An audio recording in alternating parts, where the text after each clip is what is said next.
Okay pa ba kayo? Excited kayo? Sa mamaya? Sobrang excited. See you excited for later. Kailangan sa'yo.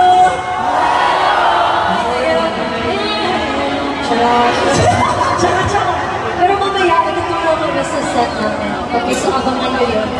Dapat, i-prove natin na sobrang galing yung mga pinag-stage.